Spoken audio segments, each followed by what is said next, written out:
வணக்கம் பிரண்ட்ஸ். நம்ம ஐயனார் துணை சீரியல்ல அடுத்து என்ன நடக்க போகுது, யாரெல்லாம் யாரை ஏமாத்த போறாங்க அப்படின்னு நினைச்சு நீங்க எல்லாரும் ரொம்பவே ஆர்வமா காத்துட்டு இருக்கீங்க. ஆனா இன்னைக்கு எபிசோட்ல யாருமே எதிர்பார்க்காத அளவுக்கு குடும்பத்துக்குள்ள பல இமோஷனலான விஷயங்களும் அதிர்ச்சியான திருப்பங்களும் நடந்திருக்கு. குறிப்பா நம்ம ஐயனார் எடுத்த அந்த ஒரு முடிவு மொத்த குடும்பத்தையும் எப்படி மாத்த போகுதுன்னு தெரிஞ்சுக்கலாம் வாங்க.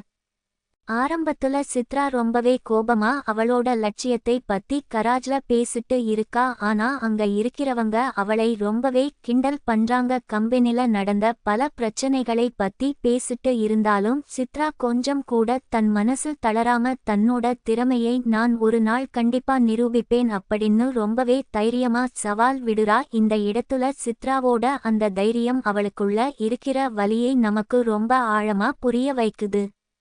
அடுத்ததா நம்ம ஐயனாரும் செல்வியும் பைக்ல வெளியே போறாங்க. ஐயனார் ரொம்பவே அன்பா செல்விக்காக மல்லிகைப்பூ வாங்கி அவளுக்கு தன் சொந்த கையாலேயே வெச்சு விடுறாரு செல்வி.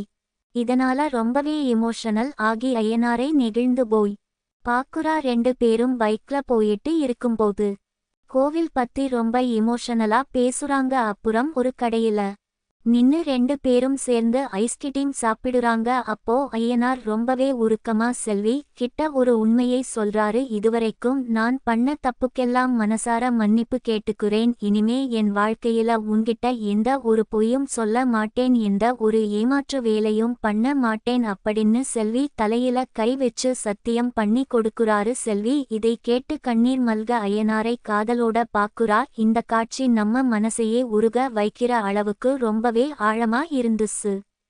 இதுக்கு அப்புறம் வீட்ல சண்முகம், முத்தரசி, சித்ரா எல்லாரும் உட்கார்ந்து சாப்பிட்டுட்டு இருக்காங்க. அப்போ சித்ரா தனக்கு சொந்தமா ஒரு மெடிக்கல் ஷாப் வைக்கணும், அதுக்கு நீங்கதான் பணம் கொடுத்து உதவி பண்ணணும் அப்படின்னு ரொம்ப உருக்கமா கேக்குறா. ஆனா நம்ம சண்முகம் ரொம்பவே கோபமா அதெல்லாம் ஒரு பைசா கூட தர முடியாது, உனக்கு எதுக்கு இந்த வேலை அப்படின்னு ரொம்ப ஸ்ட்ரிக்டா கத்திடுறாரு. முத்தரசியும் தன்னோட வழக்கமான தந்திரத்தோட சித்ராவை அசிங்கப்படுத்தி கிண்டல் பண்ணி பேசுறாங்க. சித்ரா ரொம்பவே எமோஷனல் ஆகி எனக்கு இந்த வீட்ல யாருமே சப்போர்ட் பண்ணலையே அப்படின்னு கண்ணீரோட அழுதுகிட்டே கேக்குறா. ஆனா சண்முகம் கொஞ்சம் கூட இறங்கி வராம கராரா சொல்லிட்டாரு. இது சித்ராவுக்கு பெரிய மன உளைச்சலை கொடுத்திருக்கு.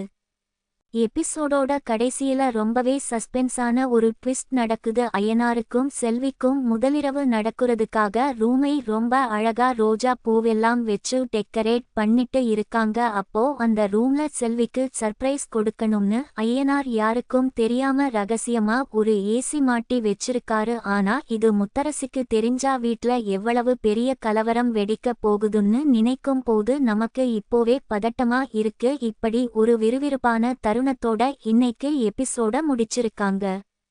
நாளைக்கு எபிசோட்ல என்ன நடக்க போகுதுன்னா, சித்ரா மெடிக்கல் ஷாப் வைக்கிறதுக்காக சண்முகம் பேச்சை மீறி வீட்டை விட்டு வெளியேறதுக்கு நிறைய வாய்ப்பு இருக்கு. அதே மாதிரி ஐயனார் செல்வி வாழ்க்கையில முத்தரசி தன்னோட பழிவாங்கும் எண்ணத்தால ஏதாவது பெரிய குழப்பத்தை ஏற்படுத்துவாங்களா, இல்ல சித்ராவோட பிடிவாதத்தை பார்த்து சண்முகம் மனசு மாறுவாரா அப்படிங்கிறதை நாம ரொம்பவே சஸ்பென்ஸாவும் விறுவிறுப்பாகவும் அடுத்த எபிசோட்ல பார்க்க போறோம். மறக்காம தொடர்ந்து பாருங்க.